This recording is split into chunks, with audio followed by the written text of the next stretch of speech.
People of the realm, it is I, the great King Alfred. These two peasants are endeavoring to traipse through my kingdom, 350 so-called kilometers of it in fact, on new-fangled gravel bikes. Their adventure, circumnavigating King Alfred's Way, starts and finishes in the settlement of Winchester, where I'm lain to rest. These two jesters aim to finish this ancient route in 3 days. Sounds like certain folly to me. Leaving the town walls, the pair are off.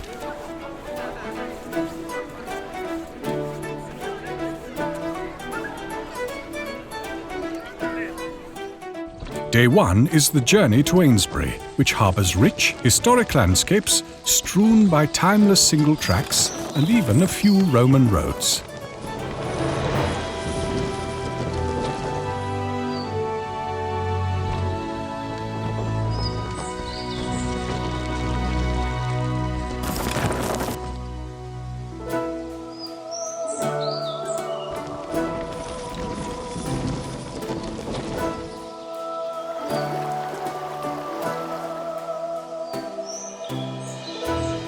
Who knew one could carry so much without a horse and cart? These travellers have all they need strapped to their two-wheeled steeds. Food, water, shelter, and quite a lot of extra clutter they didn't need to bring too. Luckily, the clement weather has favoured them, or they'd need a whole lot more.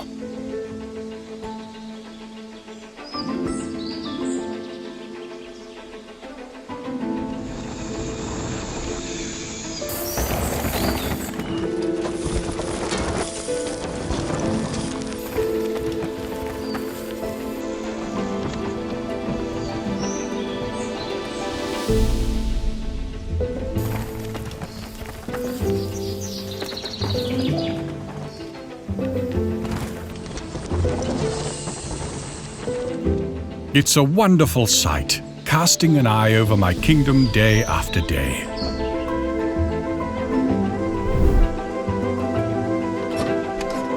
My farmers work the land with pride.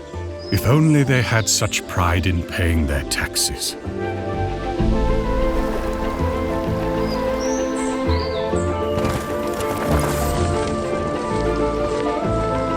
There are plenty of taverns where these weary travellers can stop for food along the route, helping them keep their legs turning over.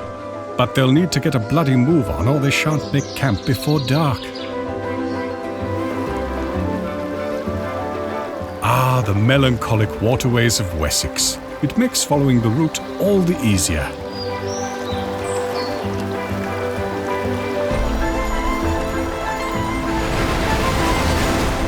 Now they come across the stones, an ancient and mysterious circle of obelisks. These date from around 2500 BC, long before my time. Maybe it was the first bike shop, who knows?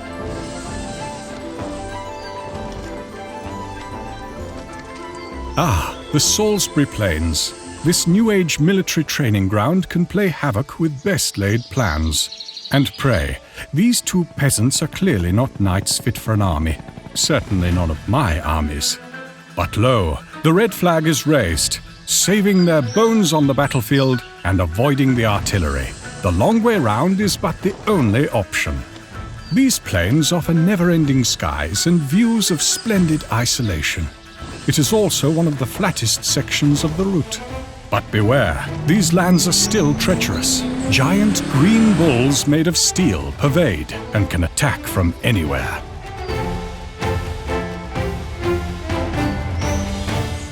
The urge to lay down one's weary head will harry those taking the King Alfred's Way. But every journey must be followed to its end.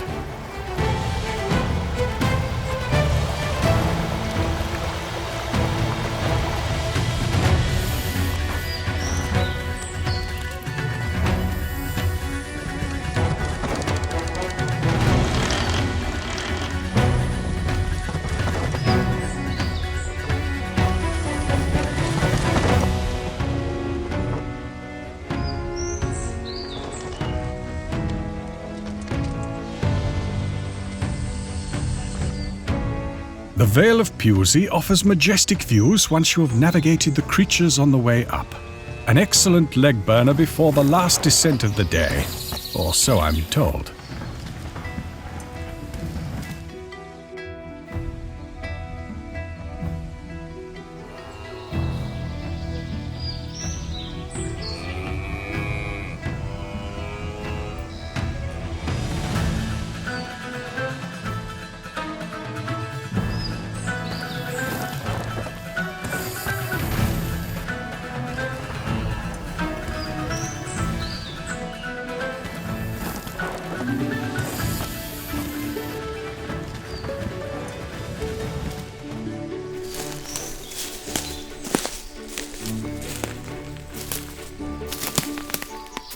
With the sun slipping behind the forest's canopy, it's time to set up camp and indulge in sustenance. I'm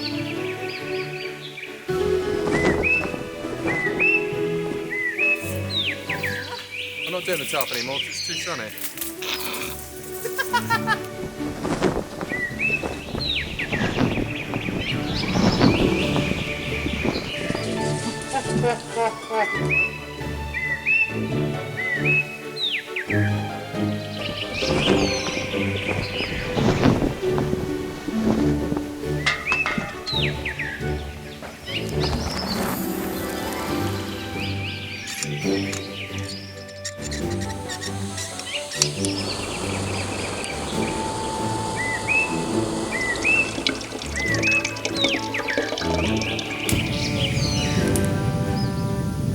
The campfire is roaring, and the finest of banquets is devoured. Good job I'm not watching the hob.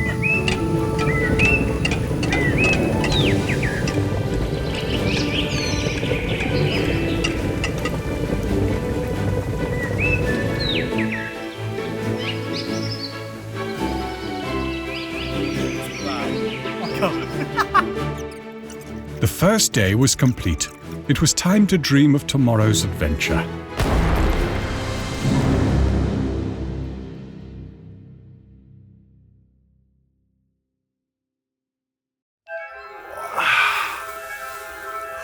Good night, Steve. Yeah, it's all right.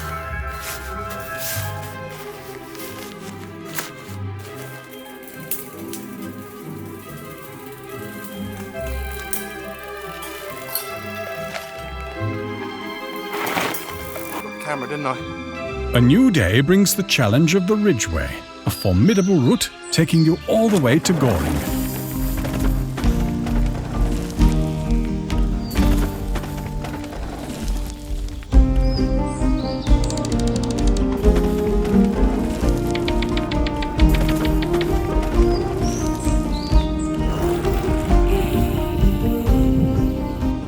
Keeping well hydrated is of great import for any traveller on the King Alfred's Way.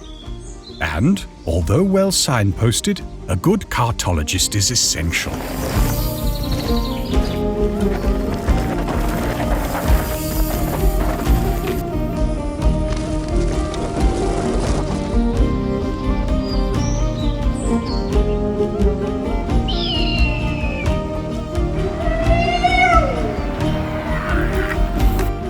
Goreing, a small town at the end of the Ridgeway, is the first meeting with the River Thames. It offers a glorious selection of taverns and inns, with fascinating locks and weirs.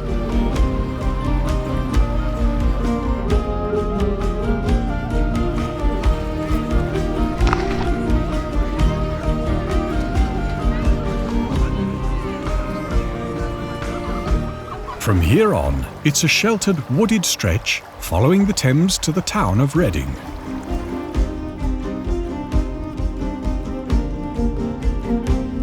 The city's back lanes and riverside towpath are dotted with wonderful places to refill if one is short on mead and grain.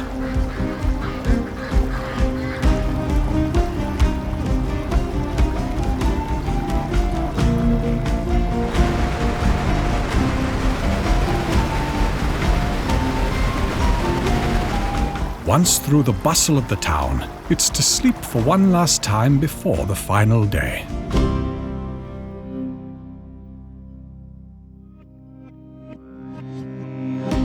The third day brings a new traveller to join the last leg of the journey.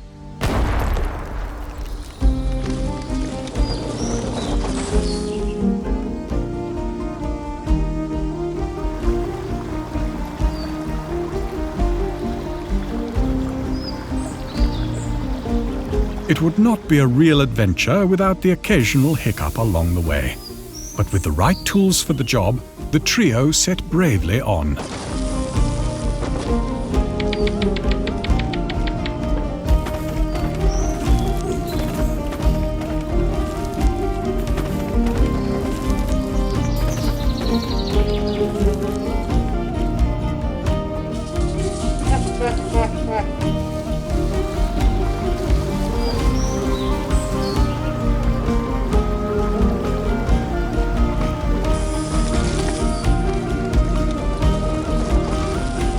Wild wooded heathlands offer the fellowship a shaded spot from the sun.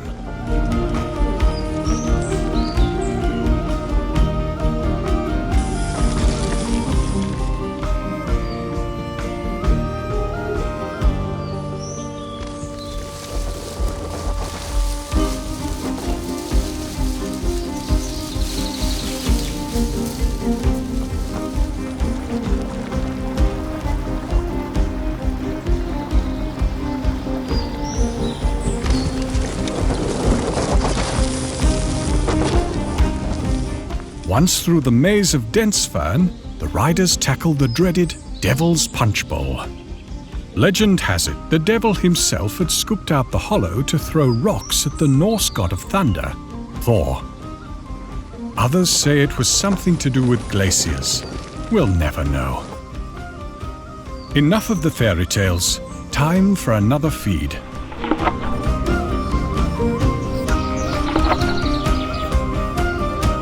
It's the end of the line for the third traveller, leaving the original two to tackle the last leg on their own. The duo are in the final furlongs to Winchester, the South Downs Way. This last stretch holds the steepest climbing and descending over the whole 3 days. One to remember is Butser Hill. This huge grass wall is quite the challenge, one of the highest points in all of Hampshire.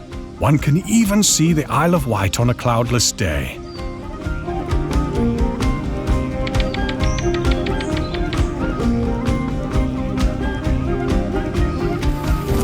Following golden rolling hills, the final views of the town are testament to the grandeur of this enduring kingdom.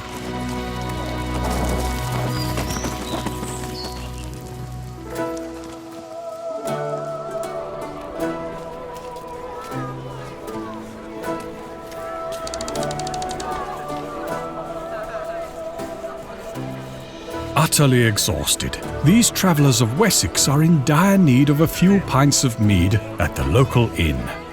King Alfred's Way has been conquered once again, but not without a little help from someone great.